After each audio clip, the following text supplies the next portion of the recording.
রব্বুল আলামিনের কাছে সাক্ষী রেখে বলি, প্রতিটি কাজ আমরা ইনশাআল্লাহ বাস্তবায়ন করব। আমরা কারো কাছে মিথ্যা বানোয়াট ভোট যুদ্ধে জেতার জন্য যে সমস্ত নাজায়েজ কথাবার্তা বলা, সেগুলো থেকে আমরা বিতাড়িত থাকব। নির্বাচনের পরবর্তী সময়ে আমার দল বাংলাদেশ জাতীয়তাবাদী দল রাষ্ট্র পরিচালনার দায়িত্ব দিয়েছেন বাংলাদেশের জনগণ। আমি নির্বাচনের আগে বলেছিলাম যে জনগণ যদি বিএনপিকে রাষ্ট্র পরিচালনার দায়িত্ব দেয়, বিএনপি জনগণের পাশে থেকে জনগণের সেবা করার জন্য আমরা যে কোনো সময় প্রস্তুত আছি।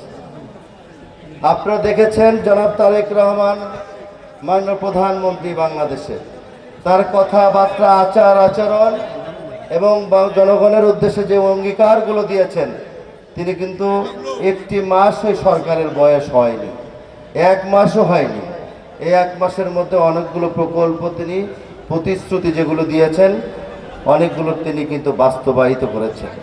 ইতিহাসের নজির, তিনি সর্বপ্রথম যে অঙ্গীকার করেছেন, গরিব এবং অর্থনৈতিকভাবে যারা অসচ্ছল তাদেরকে আমরা একটি করে ফ্যামিলি কার্ড দিব।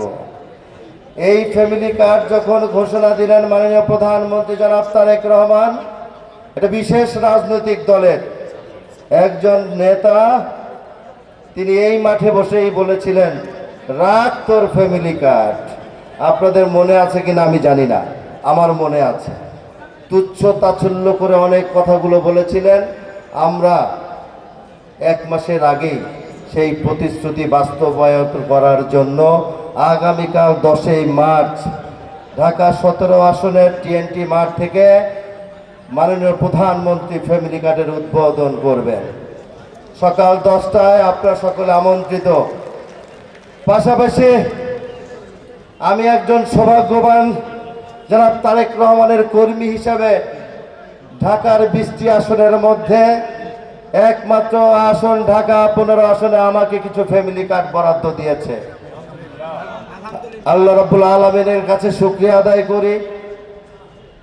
জনাব তারেক রহমান মাননীয় প্রধানমন্ত্রীর সকাল 10টায় টিএনটি মাঠে উদ্বোধনের পরে 12:30টায় ঢাকা 15 আসনের 4 নম্বর ওয়ার্ডের কমিউনিটি সেন্টার থেকে ঢাকা সিটি কর্পোরেশনের দায়িত্বপ্রাপ্ত প্রশাসক হিসাবে ঢাকা 15 আসনের ফ্যামিলি কার্ড মাননীয় প্রধানমন্ত্রী আমাকে নির্দেশ দিয়েছে, তুমি উদ্বোধন করবা।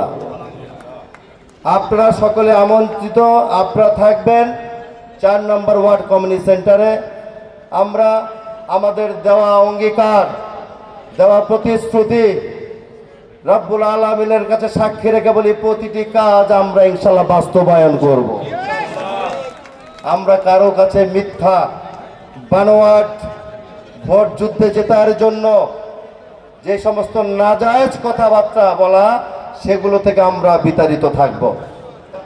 আমরা যে অঙ্গীকারগুলো আপনাদের সামনে দিয়েছি, যেহেতু আমার দল বিএনপি রাষ্ট্র পরিচালনার দায়িত্বে আছে, আমরা প্রতিটি ধাপে ধাপে সেটি আমরা বাস্তবায়ন করব। আপনারা আমাদের জন্য দোয়া রাখবেন।